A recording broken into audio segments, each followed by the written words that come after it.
அனைவருக்கும் வணக்கம்.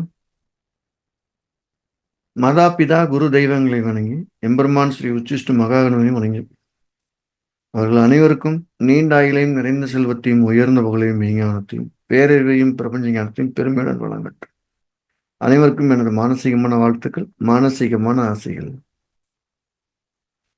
நம்ம இந்த பதிவுல பார்க்க போறது திருமண உறவுக்கு பிரச்சனையை தரக்கூடிய மூன்றாம் பாவம் அப்படிங்கிறத பத்தி பார்க்க போறோம்.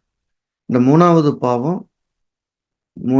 பாவகம் எப்படி திருமண உறவுகளை கடுமையான பிரச்சனைகளை கொடுக்குது அப்படிங்கிறதான் பார்க்க போறோம். இந்த மூணாம் பாவத்தில் கூடிய மூணு கேரக்டர் மட்டும் எடுத்துக்கலாம். ஒரு பாவத்துக்குள்ள நிறைய கேரக்டர் இருக்கு. அந்த ஒரு கேரக்டரும் ஒரு பாவத்தோடு இணையும்போது அது வேற மாதிரி செயல்பட்டுக்கிட்டே இருக்கு. இப்ப இந்த மூணாவது பாவத்துல கூடிய முக்கியமான ரெண்டு விஷயங்கள் ஒண்ணு தகவல் தொடர்பு, இரண்டாவது நாம் ஒன்றுக்கு செய்யக்கூடிய புதிய முயற்சி, மூன்றாவது நாம் நமது சுகத்தை இழந்து கொள்ளுதல் அல்லது மரியாதை இழப்பது. இது இந்த மூணாம் பாவத்தில். இப்ப இந்த முதல்ல தகவல் தொடர்பு அப்படிங்கிறத பார்த்தோம்னா, இன்னைக்கு நிறைய வாட்ஸ்அப்பு, இன்ஸ்டாகிராமு, மெசேஜ், செல்போனுடைய வளர்ச்சி அபரிவிதமான வளர்ச்சி வந்த போயிட்டு மூணாம் பாவம் மிகப்பெரிய வளர்ச்சி அடைஞ்சிருக்குன்னு தான் சொல்லணும். ஒரு குடும்பத்துல பிரச்சனை வருதுன்னா 10 குடும்பத்துல பிரச்சனை வருதுன்னா அதுல 7 பேர்த்துக்கு செல்போன்னால தான் பிரச்சனை வருது. மிச்சம் இருக்க 3 பேர்த்துக்கு எப்படி வருது? அவங்களும் அந்த பேச்சுவார்த்தைகள் தடுத்திருச்சு, கருத்து புரிஞ்சுக்கலைங்கிறதுனால வந்துருச்சு.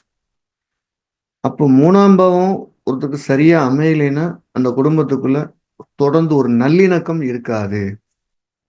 நீ அதை செய்யல, நீ இதை செய்யல, நீ அப்படி புரிஞ்சுக்கல, நான் அப்படி புரிஞ்சுக்கல, இதை புரிஞ்சுக்கலைங்கிற ஒரு தொடர்ச்சியான ஒரு வலி, பெயின் அங்க இருந்துகிட்டே இருக்கும். தொடர்ச்சியான பெயின். அப்ப மூணாம் பாவத்திற்கு கூடிய ஒரு பாவ கிரகம் இருந்ததுன்னா நீங்க செய்யக்கூடிய ஒரு தகவல் தொடர்புகள்னால, நீங்க ஏற்படுத்திக் கொள்ளக்கூடிய ஒரு தகவல் தொடர்புனால உங்க கடுமையான குற்றம் உங்க மேல ஏற்படும் அப்படின்னு வரக்கூடாது. இந்த கடுமையான குற்றம் ரெண்டு விஷயம் செய்யும். ஒண்ணு உங்கள்கிட்ட இருக்க சொத்தை இழக்க வைக்கும், அப்படின்னா சுகத்தை இழக்க வைக்கும். அதான் அதுல ரெண்டு முக்கியமான வேண்டிய. ஒரு சுபகிரகமும் ஒரு பாவகிரகமும் இருந்துச்சுன்னா நம்ம நல்லது செய்யறோம்னு சொல்லி போவோம், கடைசியில் அது வினையா முடிஞ்சிடும். நம்ம மூளை சுபகிரகம் இருக்கக்கூடிய இடத்துல சுபகிரகம் தான் இருக்குன்னு நினைச்சு செய்வோம், அங்க ஒரு பாவகிரகம் இருந்தா அந்த வேலையை செஞ்சிடும். உதாரணமா ஒரு மகர லக்னம் 3ல சுக்கிரன் ராகு இருக்கு அப்படின்னா ஒருத்தர் சுக்கிரன் நினைச்சிட்டு நல்லதுன்னு நினைச்சு பேசிட்டு இருந்திருப்பாரு, அங்க ராகு இருந்து வேடிக்கை பார்த்து தவறா சுத்திட்டு இருப்பாரு. எப்பவுமே இந்த மூணாம் பாவங்கிறது திருமண பாவத்துக்கும் அபில ஆசை கண்மூடித்தனமான ஆசையை சுட்டி காட்டக்கூடிய பாவத்துக்கும் திரிகோண பாவமா இருக்கு. அதனால திருமண உறவுகள் மேல அபரிவிதமான ஆசைகளை, கண்மூடித்தனமான நம்பிக்கைகளை ஏற்படுத்தி காயப்படுத்துறதுல மூணாம் பாவம் முக்கியமான பங்கு வகிக்குது. இந்த மூணாம் பாவத்தை சரியாக கையாளாகாத நிறைய தம்பதியினர் குடும்பத்துக்குள்ள பேச்சுவார்த்தை இல்லாம இருக்காங்க, பிரிஞ்சு போயிருக்காங்க. அதுவும் பிரிஞ்சு போனதுக்கு பின்னாடி மனவழியிலோட மனநோயாலே வாழ்ந்துட்டு இருக்கிறாங்க.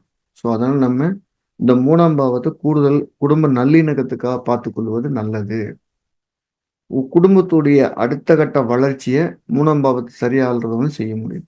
உங்களுக்கு இன்னொன்னு சொல்லணும்னா, மூணாம் பாவத்துல கிரகமே இல்லை சார்னா உங்களுக்கு புதுசா பிரச்சனை வராது. அந்த மூணாம் அதிபதி ஒருத்தருக்கோ கெட்டு இருந்தாருன்னா நாமளா வழிய போய் எதனா ஒரு விஷயத்த செய்வோம். மூணாம் பாவத்தில் நிறைய கிரகம் இருந்தா நம்ம கம்முன்னு இருப்போம், பிரச்சனை தேடி கொடுக்கும். இந்த ஒரு போன் பண்ணுன்னு சொல்லுவோம். அப்படிதான் பண்ணும். இந்த மாதிரி நிறைய நடந்திருக்கு. ஒரு பரிவர்த்தனை மூணாம் பாவத்தில் இருக்கு அப்படின்னு வச்சுக்குவோம்.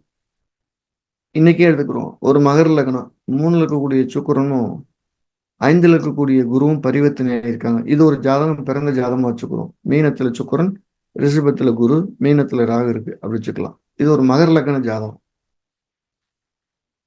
இப்ப குரு சுக்கிரன் பரிவர்த்தனை ஆகுது அப்படின்னா இது ஒருத்தருக்கு எப்படி லைவா நடந்திருக்கு அப்படிங்கிற அந்த கதையை சொல்லிடுவோம். எப்பவுமே ஒரு பரிவர்த்தனை என்ன செய்யும்னா நம்ம சம்பந்தம் இல்லாத வேலை செய்வோம், ஆனா அதுல ஒரு வேறொரு பதில் கிடைச்சி கெட்ட பேர் ஆயிடும். கெடுதல் பண்ணிடும் நினைச்சிட்டு இருப்போம், அது கெடுதல் நடக்கும், நல்லது நடக்கிறதும் உண்டு.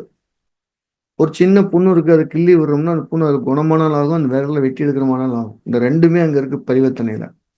இப்ப நான் சொன்ன இந்த மகர லக்னம் 3ல சுக்கிரன் 5ல குரு இருக்கிற இந்த ஜாதகர் என்ன செஞ்சாங்கன்னா ஒரு இடத்துல ஒர்க் பண்ணிட்டு இருக்காரு. அங்க வந்த ஒரு பையன் ஆனா குடும்பத்துக்கு ஒரு ரொம்ப அர்ஜென்ட்டான ஒரு ஃபோன் பண்ணணும்னா, ஃபோன குடுங்கண்ணான்னு சொல்லி ஃபோன வாங்குறான். அவர் ஃபோன் பண்ணி நம்பர் சொல்றான். அவர் ஃபோன் பண்ணி குடுக்குறாரு. அவன் ஓடி போயிறக்கூடாதுன்னு அவன் கையையும் புடிச்சுக்கிறாரு. அவன் அந்த ஃபோன வாங்கி அவனுடைய ஒரு பழைய காதலிக்கு ஃபோன பண்ணி கடாமுடான்னு பேசி வச்சுட்டு ஃபோன ஆஃப் பண்ணி அவர்ட்ட குடுத்துட்டு போயிர்றான். ஒரு 5 நிமிஷத்துல அந்த ஃபோனுக்கு முன்னாடி ஃபோன் வருது. இந்த ஃபோன்லருந்து யார் ஃபோன் பண்ணா கேட்குறாங்க. இந்த மாரி வந்த பையன் கூப்பிட்டான். நீங்க எங்க இருக்கிறீங்கன்னு கேட்டு குடும்பத்தோட இந்த இடத்துக்கே வந்துட்டாங்க. இந்த நம்பர்ல யாரு கூப்பிட்டா? அது புதுன்னு சரியான சண்டை. இப்ப பாருங்க இவருக்கு பரிவர்த்தனை இருக்குது. இவருக்கு அந்த தகவல் தொடர்புக்கு எந்த சம்மந்தம் இல்ல. உதவி செய்ய போய் கூட மாட்டிக்கிட்டார். 3ஆம் பாவம் சிறு உதவிகளையும் செய்யும். முன்னேறுவதற்கான இலக்கையும் காட்டுது. உங்களுக்கு யாரு உதவி செய்றா, இல்ல நீங்க யாருக்கு உதவி செய்யணும் அவங்கள குறிக்கிறது 3ஆம் பாவம் தான். நீங்க பெறக்கூடிய உதவிகள 11ஆம் பாவம் சொல்லுது. அப்ப இந்த 3ஆம் பாவத்துல பரிவர்த்தனையும் கூட ராகு இருக்கான்னு நினைச்சீங்கன்னா, இவர் நல்லவன்னு நினைச்சு ஒரு ஒரு உதவி செய்ய போக, அவன் அந்த ஃபோன்ல யாருக்கோ தானே வினை விளைய போகுதுன்னு ஒரு தப்ப சொல்லிட்டு போயிட்டாங்க. அப்ப 3ஆம் பாவத்துல பாவகிரகம் இருக்குனாலே, அது கடுமையான பெயின குடுக்காம போகாதுங்கிறத மறந்துறக்கூடாது. ஒரு 3ல எந்த கிரகமும் இல்லாம வெறும் சுபகிரகங்களுடைய பார்வை மட்டும்தான் உங்களுக்கு அந்த எண்ணங்கள் தோன்றும், செயல்பட மாட்டீங்க. 3ஆம் பாவத்துல சுபகிரகம் மட்டும் இருந்துச்சுன்னா, ஒரு தவற செய்வதற்கு, இல்ல தவறான தகவல் தொடர்பை ஏற்படுத்திக் கொள்வதற்கு கடுமையா மனசு வலிக்கும். அது நீங்க செய்ய மாட்டீங்கன்னு அர்த்தம். அப்ப 3ஆம் பாவத்துல இருக்கக்கூடிய தீய கிரகங்களும் 3ஆம் அதிபதி கெட்டுப் போயிருக்கும் போது அந்த தவறுகள் அதிகமா நடக்குது. அதே மாரி 3ஆம் பாவம் பாவகத்திரி யோகத்துல இருந்துருச்சுன்னா, அதாவது 2ல ஒரு பாவகிரகம், 4ல ஒரு பாவகிரகம் இருந்துச்சுன்னா, அவர நெருக்கடிக்கு உள்ளாக்கி அந்த வேலைய செய்ய வச்சிரும். அதனால அவருக்கு பாதிக்கப்படுறார். அப்ப தகவல் தொடர்புகளால குடும்பம் பாதிக்குது. இது எப்ப ரொம்ப கூடுதலா இப்ப கவனிக்கணும் அப்படின்னா, அந்த ஒரு பருவ வயதுக்கு முன்னாலேயும், பின்னாலேயும் அந்த குறிப்பிட்ட காலத்துக்கு. அதாவது சும்மா சொல்லணும்னா ஒரு 12 வயசுலேருந்து 22 வயசு வரைக்கும் ரொம்ப பவர்ஃபுல்லா பாதிக்குது. 22, 32 வரைக்கும் அதோட கொஞ்சம் குறைவா பாதிக்குது. அதுக்கு மேல அப்புறம் அப்புறம் அதோடைய பாதிப்போட அளவு குறைஞ்சிருது. ஸோ 12லேருந்து 36 வரைக்கும் அந்த 24 வருஷம் 3ஆம் பாவத்துடைய வலி அடுத்தவங்கள கடுமையா காயப்படுத்துது. ஒருவேளை அந்த 3ஆம் பாவத்துல அவயோகி இருந்து தசா புத்தி நடந்துச்சுன்னா, அந்த ஜாதகர் பேர கண்டம் பண்ணிரும். அவரால மூச்சு கூட விட முடியறதில்ல. இங்க அது சம்பாத்தியத்த பத்தி கவலை இல்ல. ஆனா அவருடைய சுய மரியாதை, சுய ஒழுக்கம், சுய தன்மையை, அடையாளத்தை அளிப்பதற்கு முன்னிலை வைக்குதுங்க.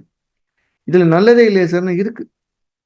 எத்தகைய கர்மாவையும் அளிப்பதற்கு 3ஆம் பாவத்தில் இருக்கக்கூடிய கிரகம் தான் உதவி செய்கிறது. எப்படி இது புதிய அவமானத்தை, புதிய கர்மாவை உருவாக்குவதற்கு 3ஆம் பாவம் உதவி செய்கிறதோ, அது மாரி பழைய கர்மாவ அழிக்கிறதுக்கும் 3ஆம் பாவம் தான் உதவி செய்யும். அப்ப தீயணைகளை யோசிக்காம, தீயவற்றை செய்யாம, நல்லதை யோசிச்சு, நல்லதை செய்யக்கூடிய எண்ணங்களை வளர்த்துக் கொள்வதற்கு 3ல் இருக்கக்கூடிய கிரகம் பெரு உதவி செய்யுதுங்க.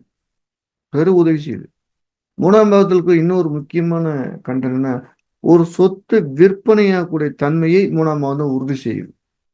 இப்ப சொத்து விக்கலாமான்னு யாராவது கேட்டா நம்ம கவனிக்க வேண்டிய முக்கியமான பாவம் 3ஆம் பாவம். 3ல நிக்கக்கூடிய கிரகம் அனுமதிக்காம, 3ஆம் அதிபதி அனுமதிக்காம ஒரு சொத்து உங்க கைய விட்டு போகாது. அப்ப சொத்து விக்கிறது கூட பெருசு இல்ல. வித்த க் சொத்தின் காசு இருக்குல்ல, பணம் இருக்குல்ல, அதை எப்படி கையாளணும்? நம்ம கைய விட்டு வேகமா போயிருமா? வச்சிருந்து செலவழிக்கலாமான்னு அதோடைய பல்வேறு கோணங்கள் அது தெளிவர சொல்லுது. என்னுடைய ஆய்வுல 3ஆம் பாவத்தில் இருக்கக்கூடிய கிரகங்கள பெரும் நன்மைக்கு பயன்படுத்துறது எப்படி அப்படின்னு சொன்னா, அந்த கிரகம் காரகத்துவம் சம்பந்தமான விஷயங்கள தொடாம இருந்துக்குங்க. 3ஆம் பாவத்துல இட விற்பனையா இருக்கட்டும், தகவல் அதுல ரொம்ப ஜெனூனா இருந்துக்குங்க. உங்க மனச்சாட்சியே உங்க கேள்விக்கு பதிலா வச்சு செய்யலாமா, பார்க்கலாமான்னு பார்த்துக்கிட்டே வந்து, அதை யாரோ ஒருத்தருடைய கண்காணிப்புல வச்சுட்டோம்னா கண்டிப்பா பேர் கெடாது. அது ஒண்ணு தெளிவா இருக்கலாம். ஒரு நல்ல நிலைமைங்க வருவீங்க.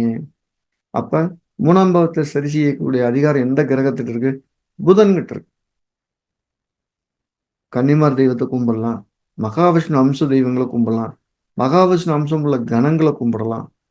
அப்பல்லாம் கும்பிடும்போது மிகச்சிறந்த ஒரு ஒரு அனுபவத்த நமக்கு கிடைக்க முடியும். ஒருத்தருக்கு 3ல கேது இருக்கு.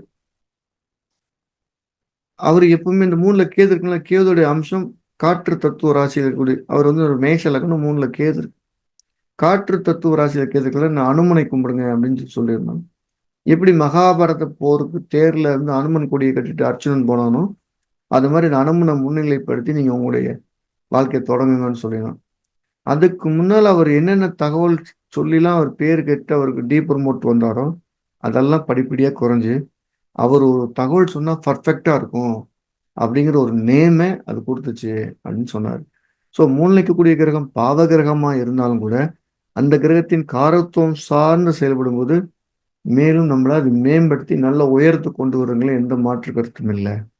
ஸோ எல்லா பாவகத்திலுமே நல்ல தன்மைகளும் கெட்ட தன்மைகளும் இருக்கு. அதை நம்ம எதை எப்படி பயன்படுத்தணும் அப்படிங்கிறத அனுசரித்து புரிஞ்சா சரி. அப்போ 3ஆம் பாவத்துக்கு வேற ஏதாவது நிறைய குணங்கள், நிறைய எக்கச்சக்கமான குணங்கள் இருக்கு. இதெல்லாம் எப்ப சார் வேலை செய்யும்? 3ல இருக்கக்கூடிய கிரகத்தின் தசை புத்தி அந்தரம் வந்தா தான் வேலை செய்யும். எந்த ஒரு பலனும் அந்த பாவத்துக்குள்ள ஒரு கோச்சார கிரகமோ தசாபுத்தியோ இல்லாம சம்பவம் நடக்காது. 3ல 3 கிரகம் இருக்கு. அது தசை புத்தி அந்தரம் வரல, பயப்பட வேண்டாம். ஆனால் தசாபுத்தி அந்தரம் வராத காலத்துக்கு முன்னாலே தன்னை திருத்தி கொண்டிருந்தா தான் அது தசாபுத்தி அந்தரம் வரும்போது நம்ம பாதிக்காம கிராஸ் பண்ணி போக முடியும். அதான் அதுல இருக்கிற வித்தியாசம். எல்லாத்துக்கும் 3ஆம் பாவம் நன்மை அளிக்கணும்னு சொல்லி வேண்டிக்கிறோம். எல்லாம் வல்ல எம்பெருமான் ஸ்ரீ உச்சிஷ்ட மகான் அனைவரும் அதுக்கு ஆசீர்வதிக்கட்டும். நம்ம ஜிகே சொல்லு என்ன பண்ணிட்டு இருக்கோம்னா ஜோதிடத்துக்கு எல்லாத்துக்கும் போய் சேருங்கிற முயற்சி 2 பெரும்பிரிவா பண்ணிக்கிறோம். ஒன்று ஜோதிடத்துடைய அடிப்படைகளை எல்லாருக்கும் எளிமையாக கொண்டு சொல்றது. அதில் பெரிய கணிதங்கள் எதுவும் இல்லை. புரிந்து கொள்வதற்கு எளிமையான காரகத்துவம் பாவகத்துவங்களை வச்சு எப்படியெல்லாம் கேரக்டர் சொல்றோம், எப்படி சொல்லணுங்கிற ஒரு அற்புதமான டெக்னிக்கான முறை அதில் பயன்படுத்திட்டு இருக்கிறோம். யாராவது ஜோதிடம் படிக்கணும் விருப்பம் இருந்தால் நமக்கு மார்ச் 2ஆம் தேதி ஜோதிட வகுப்பு நடக்க காத்திருக்கிறது. இதில் பேர் பதிவு செய்து கொள்ளலாம். கீழே நம்பர் தொடர்பு கொண்டு பதிவு செய்யலாம். வகுப்புகள் சிறப்பாக இருக்கும். அது நானும் உங்களுக்கு அந்த வகுப்பை நடத்துவேன். கூட இருந்து உங்களை மேம்படுத்துறதுல எங்களுடைய பங்கு அதில் கண்டிப்பாக சிறப்பாக இருக்கும்னு நம்புகிறேன். ஜோதிடம் படிப்பதற்கு முன் ஜோதிடம் படித்ததற்கு பின் உங்களை பாகுபாடு பண்ணி பார்க்கறதுக்கு இந்த அடிப்படை வகுப்பு உங்களுக்கு அவ்வளோ சிறப்பாக இருக்கும். மீண்டும் நம்ம அடுத்த வகுப்பில் அல்லது அடுத்த பதிவில் நேரடியாக சந்திப்போம். எல்லாம் வல்ல எம்பெருமான் ஸ்ரீ உச்சிஷ்ட மகாகணபதி அனைவருக்கும் நீண்ட ஆயுளையும் நிறைந்த செல்வத்தையும் உயர்ந்த புகழையும் மெய்ஞானத்தையும் பேரதையும் பிரபஞ்ச ஞானத்தையும் பெருமிடம் வழங்கட்டும். அனைவருக்கும் எனது மானசீகமான வாழ்த்துக்கள், மானசீகமான ஆசிகள். வணக்கம்.